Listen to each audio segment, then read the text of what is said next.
성도 여러분, 그리고 오늘 또 유튜브를 통해서 함께 하시는 구독자 여러분 반갑습니다. 오늘 성경 본문은요, 요한복음 16장 13절로부터 16절까지 말씀입니다. 함께 봉독해 보겠습니다. 시작. 그러나 진리의 성령이 오시면 그가 너희를 모든 진리 가운데로 인도하시니 그가 자기로 말하지 않고 오직 듣는 것을 말하시며 장래일을 너희에게 알리시리라.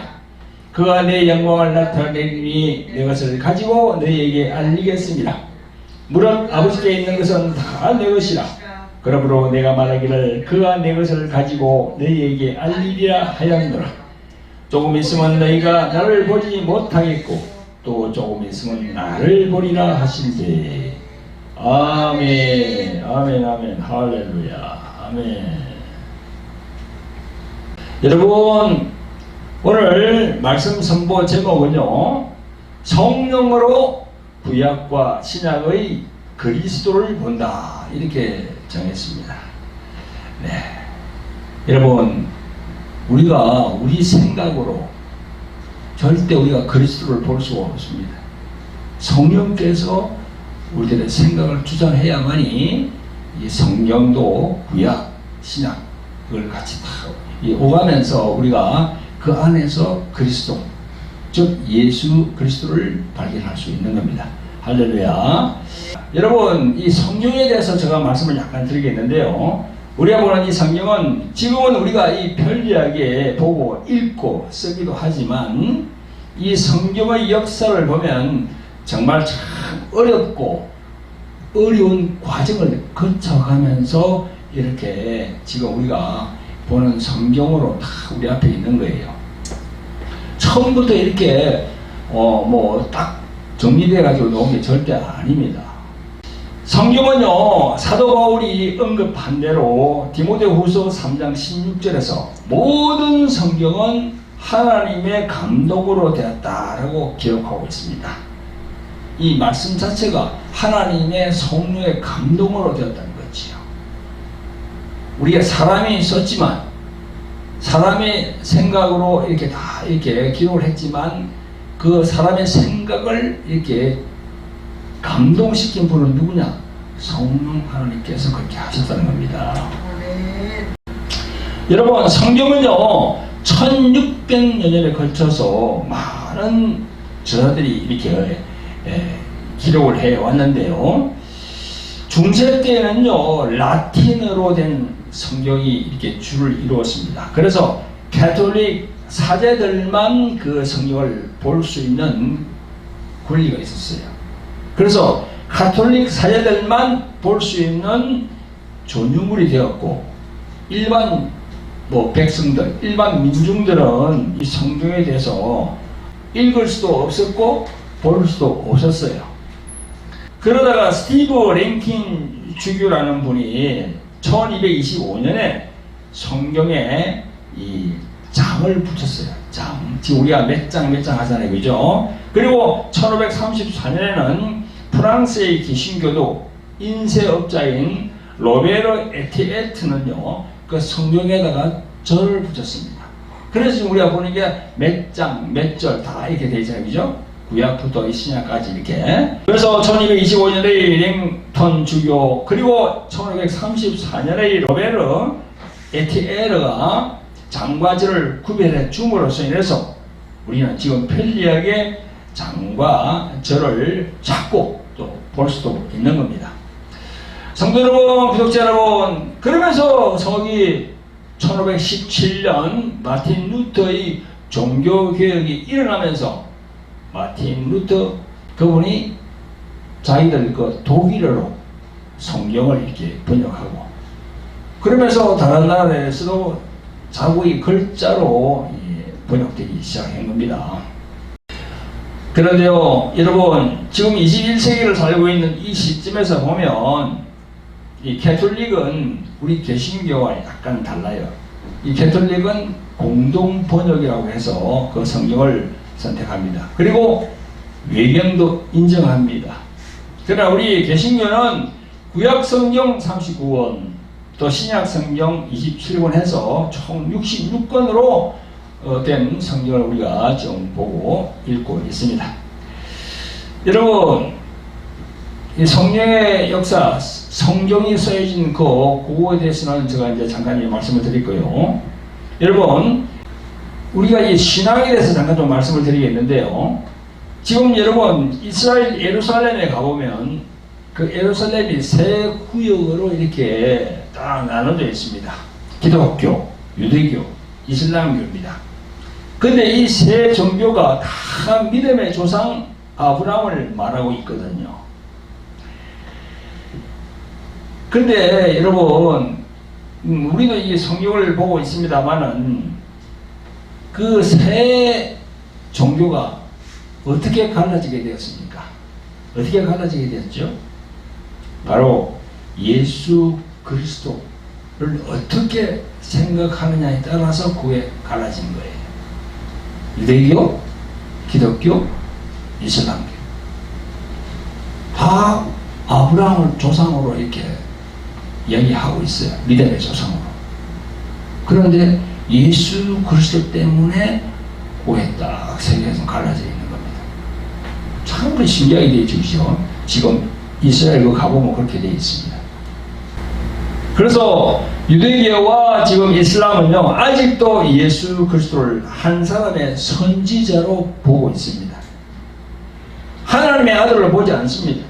더 나아가 예수 그리스도를 하나님의 본체, 하나님 자신이라고 보고 있는 사도 요한, 사도 바울의 그 말에 동의하지 않는다고 합니다. 아예 믿질 않아요.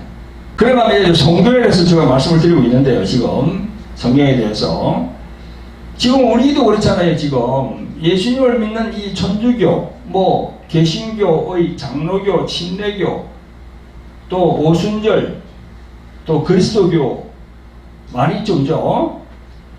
다 이게 약간씩 교리가 달라요. 예수님을 믿는다고 하면서도 교리가 다릅니다.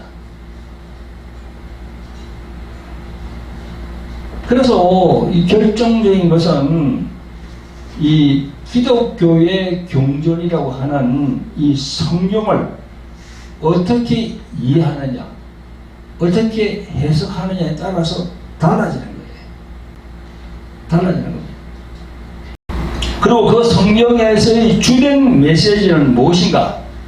이게 제일 관건이거든요.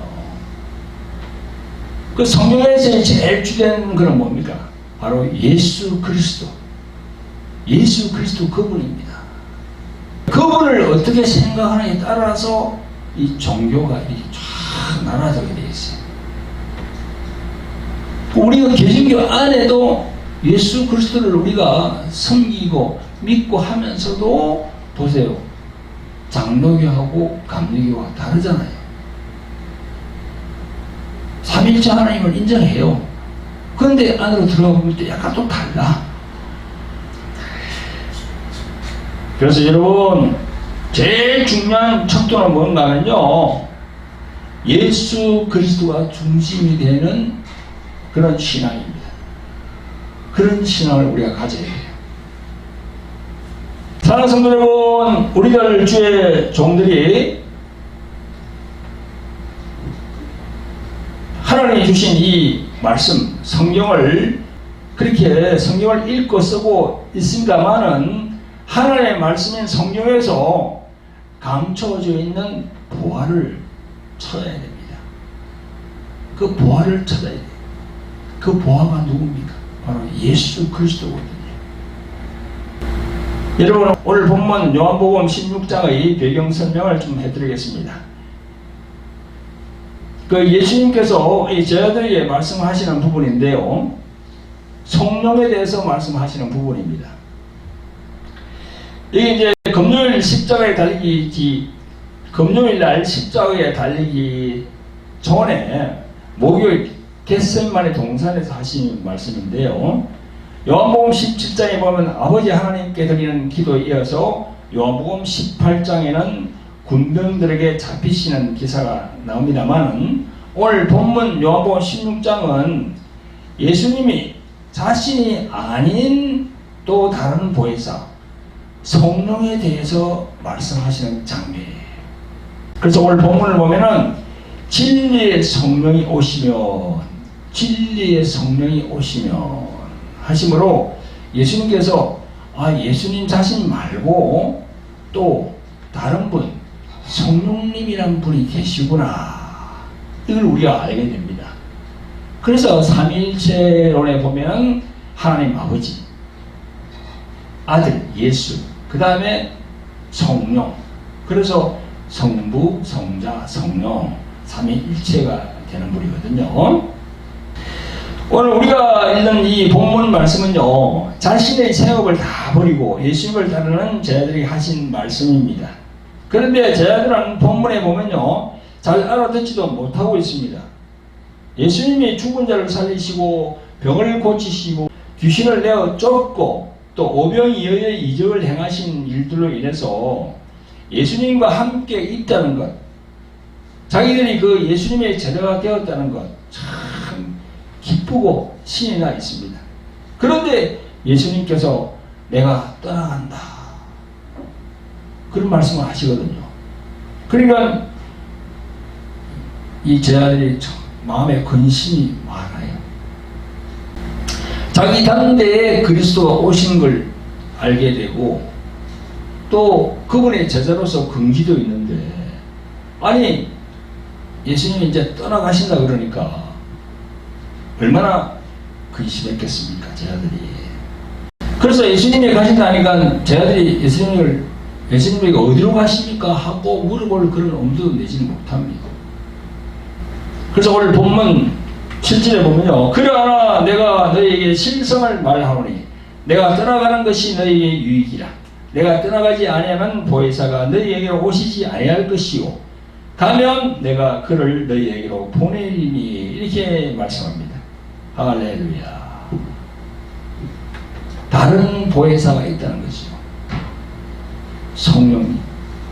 그러니까 예수님께서 이곳에 오셨는데 계속 이곳에 계실 수가 없잖아요. 그러니까 하나님의 아들, 하나님의 본체 되신 예수님이 계속 있을 수가 없는 거예요.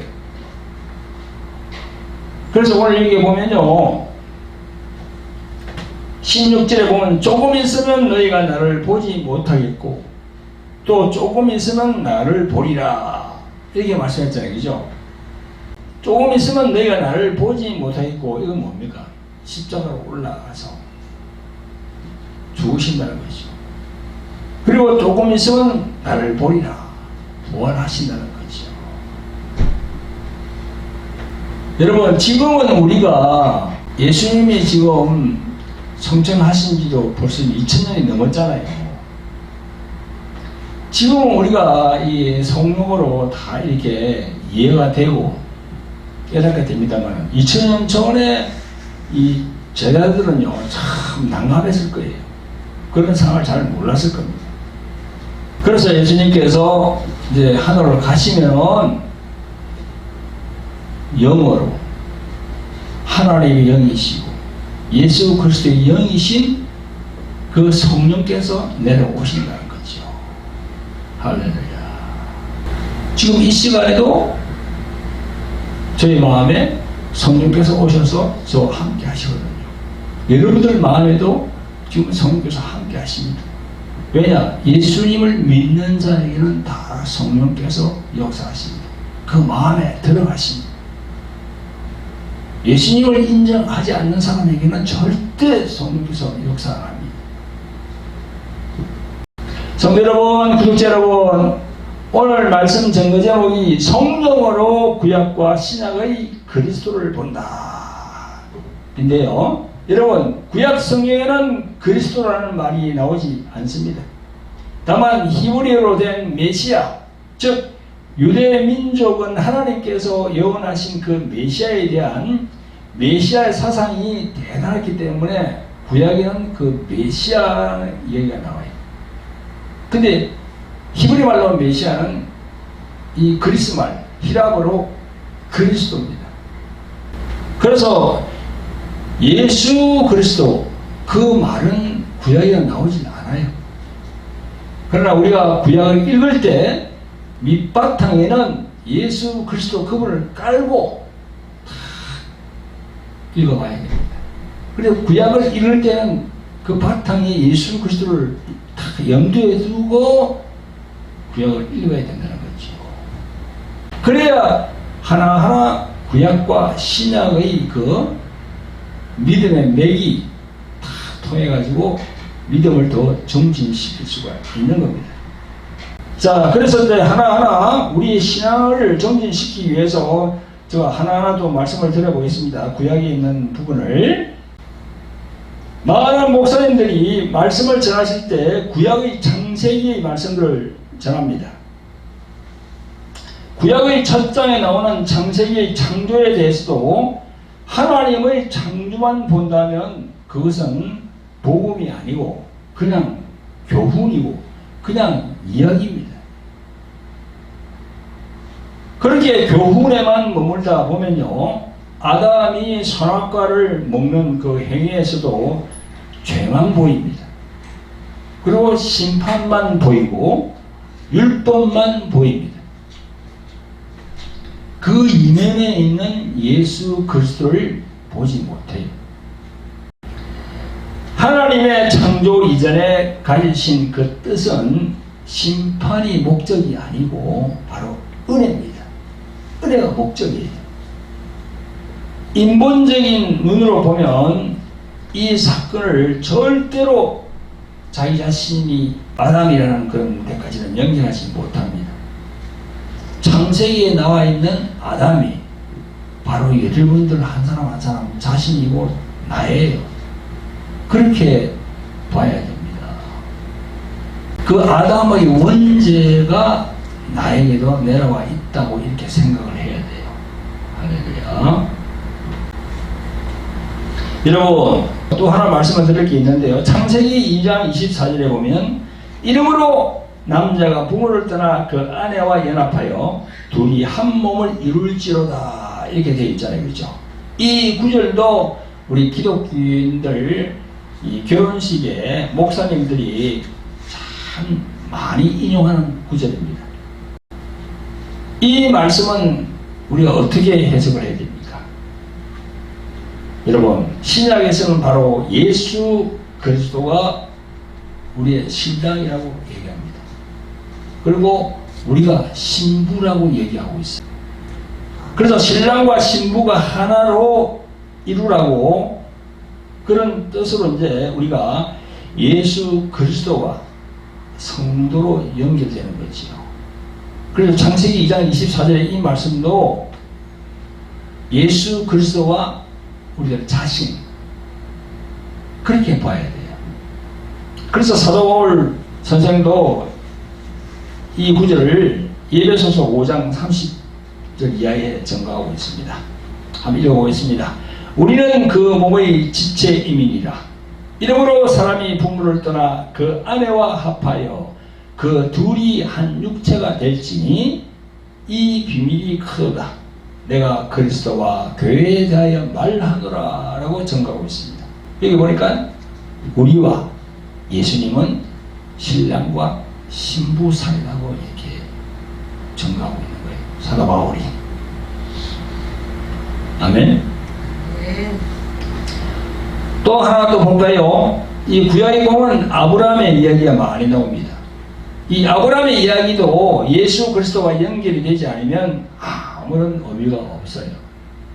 다시 말해 아브라함이 하나님의 말씀을 믿었더니 또 순종했더니 물질에 엄청난 복을 주셨다는 이 같은 그런 설교 있잖아요. 그렇죠?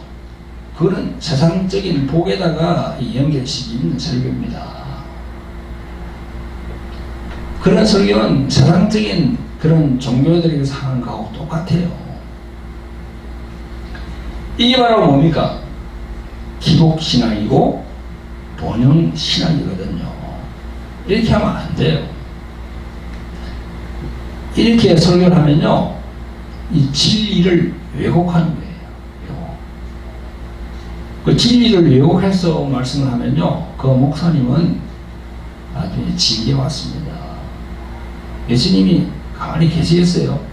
진리를 왜곡하는데. 안 되죠. 여러분, 그래서 이 기복신앙을 이렇게 많이 하는 그런 교단, 그런 교회에서는 이제 예수님 믿으면 잘 살아야 된다고 하는 그런 걸 자꾸 강조합니다. 이렇게 막 가난하게 살았는데 예수님 믿고 교회 나왔더니 이렇게 부자가 되었다. 이걸 강조를 해요. 그러면서 어디 말씀을 인용하냐면요. 고린도후서 8장 9절에 있는 말씀. 우리 주 예수 그리스도의 은혜를 너희가 알거니와 부유한 자로서 너희를 위하여 가난하게 되심은 그의 가난함을 인하여 너희로 부욕해 하려 하심이니라. 이 말을 인용하거든요. 여러분, 여기에 나오는 가난, 여기에 나오는 부요, 이게 물질을 얘기하는 겁니까? 아니, 물질을 얘기하는 거예요? 이걸 가지고 부자되게 하신다는 그런 식으로 설교를 하면요, 이게 타락한 설교예요. 진리를 완전히 왜곡하는 겁니다. 그의 가난함을 인하여, 그 예수님의 가난함을 인하여 너희로 부욕해 하여 너희로 부자되게 한다. 그런 식으로 딱 연결하는 거야. 안 돼요. 그러면 그 가난이 뭐예요? 가난이 이 물질의 가난을 얘기하는 겁니까? 아니거든요. 이 산상수훈 마태복음 5장 3절에 보면 나와요. 심령이 가난한 자는 복이 있나니 저희가 천국이 저희 것입니다. 심령이 가난한 자. 그러니까 예수님이 심령이 가난하기 때문에 예수님을 믿으면 우리 자체가 심령이 가난하게 돼요. 심령이 가난하다는 건 뭐냐면요, 자기가 다 내버린다는 거예요. 자기의 소유를 다 내버린다는 거예요. 물질이 가난하다는 게 아니다니까. 정신들 차리세요. 그 목사님들 마음이 가난했는데 다 내어버린다는 거예요. 자기를 부인한다는 거예요. 그러면서 부여가 뭡니까? 물질의 부여가 아니고 영적인 부여가 나한테 임한다는 거지요. 할렐루야. 영적인 부여.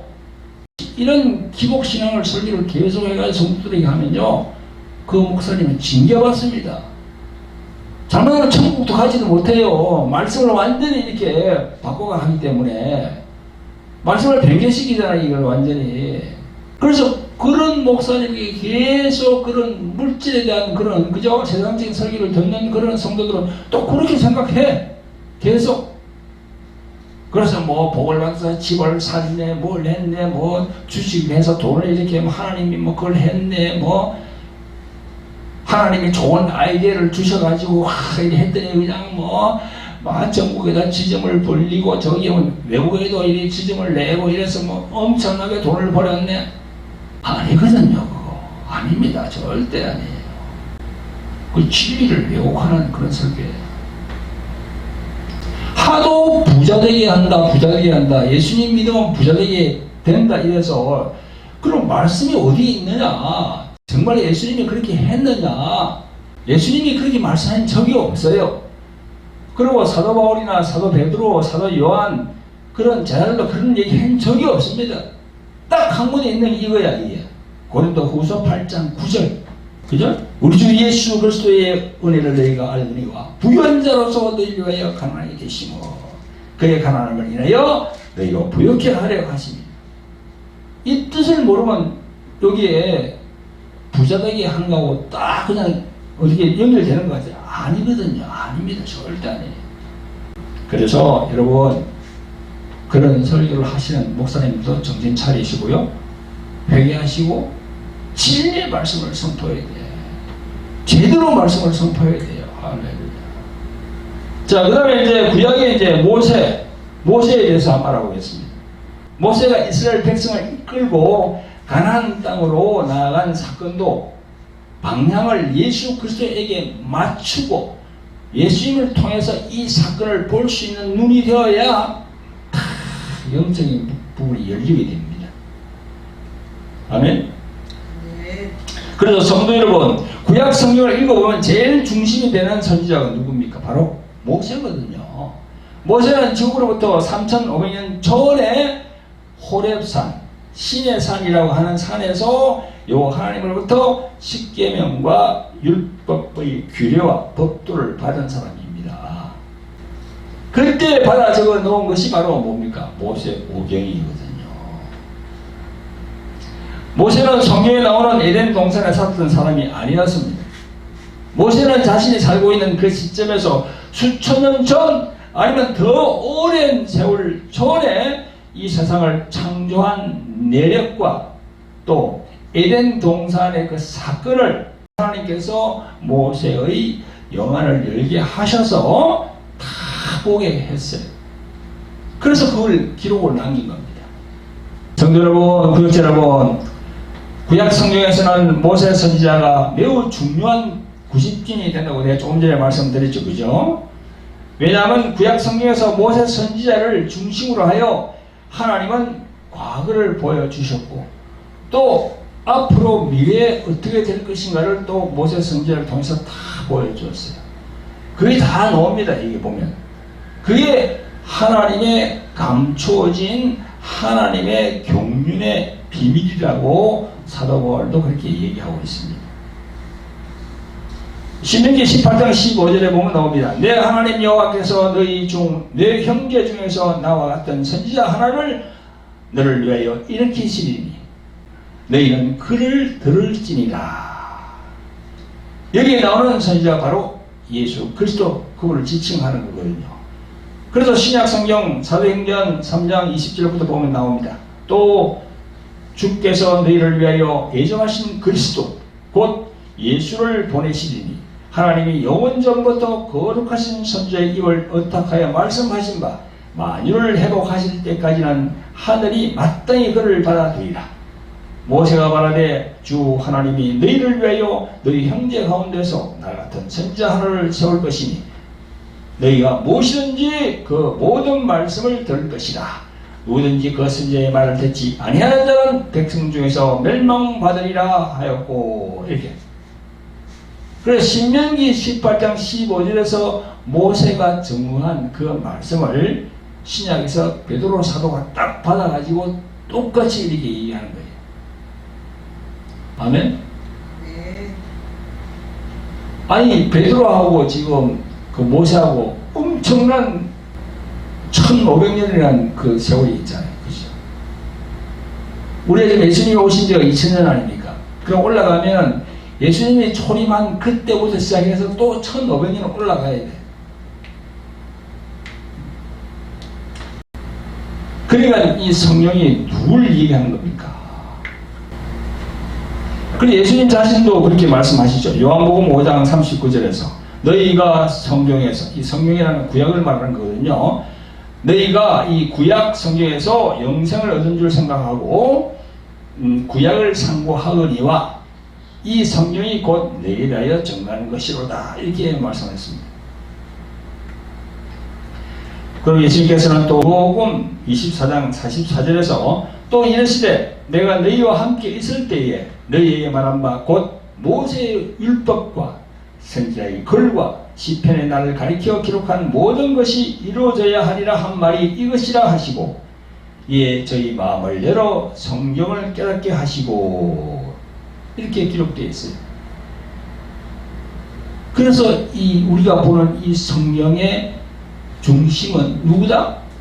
예수 그리스도, 그분이라는 거죠. 할렐루야. 할렐루야. 여러분, 모세하면 구약의 십계명만 생각하시는데요, 그것은 어린아이 같은 생각입니다. 어린아이 같은 신앙이에요. 모세는 예수님과 직접적인 상관이 있습니다. 영의 통찰력을 가지시고 성경을 보시기를 예수 그리스도의 이름으로 축원드립니다. 아멘. 여러분, 이 구약에 있는 모세에 대해서 내가 말씀을 드렸고, 또 이제 안식일에 대해서 한번 알아볼까요? 안식일. 여러분, 구약의 안식일은 토요일이거든요. 근데 우리는 지금 예배드리는 게 일요일, 세상 사람들이 말하는 일요일의 주일을 지키고 있는 겁니다. 그런데요, 이 구약에서 말하는 토요일 안식일을 예수님과 연결할 그 영적인 통찰력이 없으면요, 이 성경을 제대로 볼 수가 없습니다. 여러분, 제7 안식교 아시죠? 그거는 토요일날 예배를 드려요. 우리 아직 주일날 이 예배를 드리지 않습니다. 왜냐, 자기들은 이 십계명에 안식일을 지켜라. 십계명에 안식일을 지키라고 되어 있잖아요. 제4계명에. 그걸 제대로 지금 지키고 있다는 거야, 자기들은. 근데 예수님께서 오셔가지고 뭐라고 했습니까? 안식일의 주인은 나라고 했어요. 안식일에. 왜? 예수님은 하나님의 본체니까. 하나님의 본체니까 안식일의 주인 아닙니까?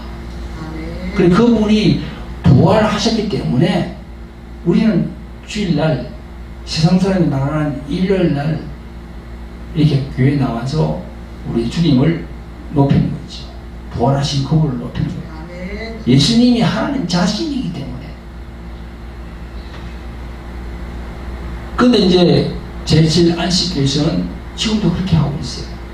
율법으로 돌아가 있다니까, 그 사람들이. 그래서 여호와의 정인이나 안식교는요, 그렇게 합니다. 근데 여호와의 정인이나 제7 안식교가 150년 전에 이 태동이 됐는데 거의 비슷하게 태동이 됐어요. 그래서 이 교단이 비슷해 하는 게 보면 비슷해요. 여호와의 정인은요, 예수님을 인정 안 합니다. 그냥 선지자라고 보는 거예요. 선지자. 하나님의 아들 인정 안 해요. 더 나아가서 하나님 자신이라고 인정 절대 안 하지. 같은 이 성령을 들고 다니면서도 그렇게 하고 있었지. 사랑하는 성도 여러분, 창세기에 나오는 아담의 범죄뿐만 아니라 성령의 모든 말씀도 인간적인 눈으로 보는 것이면요, 하나님의 속사정을 알 수가 없는 겁니다. 하나님의 속사정. 하나님 안에서 이렇게 생각하는 속사정을 알 수가 없어요. 그래, 알 수가 없으면 어떻게 됩니까? 그게 바로 영적 소경이라는 겁니다. 보혜사 성령님의 눈으로 보아야 그 속에 하나님의 사정을 알 수가 있는 겁니다. 2000년 전에 구약의 바리새인과 서기관, 율법사들이 똑같아요. 그런 형태의 신앙을 유지했거든요. 그래서 우리가 이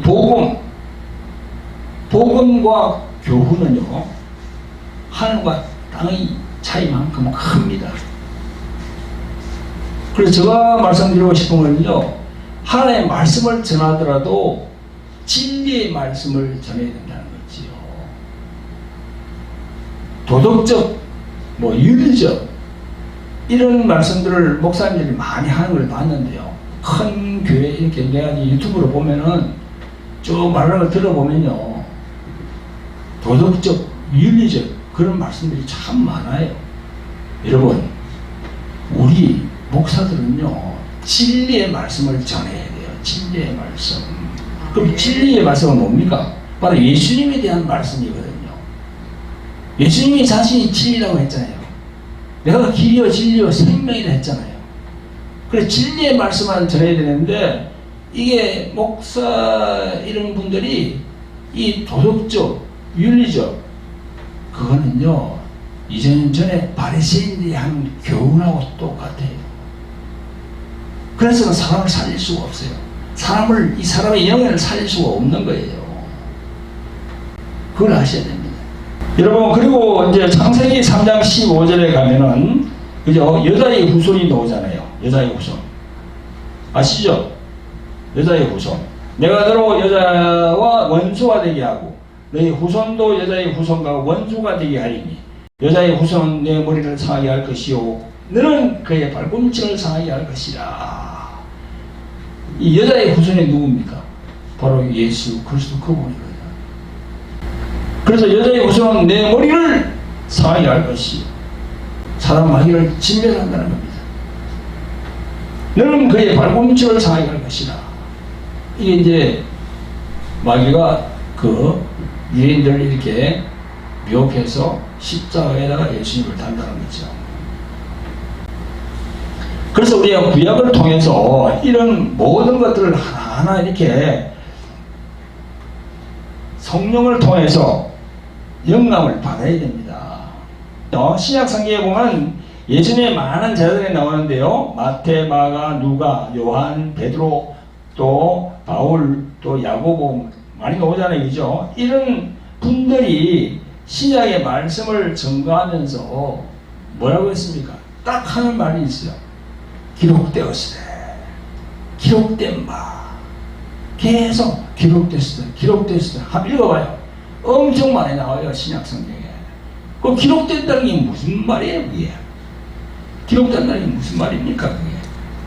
구약 성경에 기록이 되어 있다. 구약 성경에 예수님에 대해서 기록이 되어 있다. 예언되어 있다. 그런 말이죠. 할렐루야. 여러분, 신약 없이 구약만 읽으면요, 예수님에 대한 방향을 잡을 수가 없어요. 또 구약의 내용 없이 이 신약 성경만 읽으면 기독교라는 것이 한낱 세상의 종교하고 같습니다. 그래서 구약과 신약을 왔다 갔다 하면서 읽어야 되는데, 할렐루야. 그래서 구약과 신약의 말씀을 조화를 잘 이루어야 되는 겁니다. 아멘. 요한복음 1장 17절에 이런 말씀이 있습니다. 율법은 모세로 말미암아 주신 것이요 은혜와 진리는 예수 그리스도로 말미암아 온 것이라. 이 말씀을 여러분들이 깊이 새겨야 돼요. 몇 장이라고요? 요한복음 1장 17절. 내가 항상 그랬죠. 요한복음 1장이 중요한데 1장 중에서도 1절부터 18절까지가 중요하다. 18절까지가 참 중요해요. 예수님에 대한 게 딱 나오거든. 거기에 태초에 말씀이 계십니다. 태초에 예수 그리스도가 계십니다. 그 예수 그리스도가 하나님과 함께 하셨으니 그 예수 그리스도가 하나님이시라. 할렐루야. 그러면서 18절까지 쫙 나옵니다. 그걸 읽고 계속 읽어보세요. 성령께서 역사하십니다. 할렐루야. 여러분, 그러므로 성경을 많이 읽는 다독, 50독, 100독, 200독 그런 게 중요한 게 아니라 성경을 읽을 때 하나님의 입장에서 보는 신본주의로 읽을 것인가, 아니면은 인본주의 사상으로 세상적인 생각, 인본적인 생각은 세상적인 생각이거든요. 내 생각이거든요. 그걸 또 다시 말하면 혼적인 생각이라고 그래요. 그래서 신본주의적인 생각으로 읽을 것인가, 인본주의적인 생각으로 읽을 것인가, 그걸 우리가 염두에 두어봐야 되는 거지. 할렐루야. 자, 여러분, 우리가 성경을 읽을 때 자신의 눈으로 읽는 건 맞죠, 그죠? 그러나 처음에는 말씀의 뜻을 모르기 때문에 또 이해되지 않기 때문에 따분해서 그냥 읽고 쓰기가 싫어요. 그러나 그걸 참고 견디면서 계속 읽으면서 쓰고 하면요, 성령께서 어느 날 탁 역사합니다. 그리고 계속 성령께 간구하면서 성경을 읽는다면 1독하고 또 2독, 3독 하다 보면 어느 날부터인가 영의 귀가 열리고 눈이 열리게 되어서 깨달아지게 되는 것입니다. 그래서 고린도전서 2장 10절부터 12절까지 이런 말씀이 있습니다. 오직 하나님의 성령으로 이것을 우리에게 보이셨으니 성령은 모든 것 곧 하나님의 깊은 것이라도 통달하시느니라. 사람의 사정을 사람 속에 있는 영 외에는 누가 알리요? 이와 같이 하나님의 사정도 하나님의 영 외에는 아무도 알지 못하느니라. 우리가 세상의 영을 받지 아니하고 오직 하나님께로 온 영을 받았으니 이는 우리로 하여금 하나님께서 우리에게 은혜로 주신 것을 알게 하려 하심이니라. 할렐루야. 이렇게 나와 있어요. 그래서 하나님의 사정을 알아야 됩니다. 우리는 우리 개인들의 우리 생각, 내 생각만 하잖아요. 근데 성경을 쭉 읽어보면요, 하나님의 사정이 나와요. 여기 나오잖아요, 그죠? 사람의 사정을 사람 속에 있는 영에는 누가 알요? 맞잖아요. 우리의 사정, 내 사정, 여러분들의 사정을 자기 자신이 알지. 그와 같이 하나님의 사정도 하나님의 영 외에는 아무도 알지 못합니다. 하나님의 영이 누굽니까? 성령 아닙니까? 그래서 성령으로 우리가 이 구약과 신약을 다 읽으면 그 안에서 예수 그리스도를 발견할 수 있다. 할렐루야. 그래서 여러분 성령을 추구하시기 바랍니다. 오늘 본문을 통해 볼 때 보혜사 성령님은 우리에게 큰 유익을 주시는 분이라 했습니다. 성경을 읽을 때도 그렇고 어느 곳 어느 장소에 있을 때라도 자신 안에 계신 보혜사 성령님께 간구하면 성령께서 인도해 주십니다. 말씀으로 역사해 주시고 할렐루야. 함께 하신 걸 우리가 느낄 수 있습니다. 아멘. 그런 여러분들의 되시기를 예수 그리스도의 이름으로 축원드립니다. 아멘. 예. 기도하겠습니다. 사랑과 긍휼과 자비가 풍성하신 아버지 하나님, 오늘 주님께서 부활하신 주일 이날에 하나님의 말씀이 선포되고 또 은혜 받게 하심을 감사를 드립니다. 우리들이 하나님의 말씀인 성경을 읽고 보고 하였으나 그 속에서 감추어진 보화와 귀한 진주를 찾지 못하고 여전히 영적인 소경으로 있었음을 고백합니다. 이제 구약과 신약의 내용을 성령을 통하여서 우리가 알기를 원하오니 아버지 하나님 성령으로 인도하여 주셔서 우리가 정말 그 깊이를 하나님의 사정을 알고 그 깊이를 깨닫는 저희들이 되게 도와주시옵소서.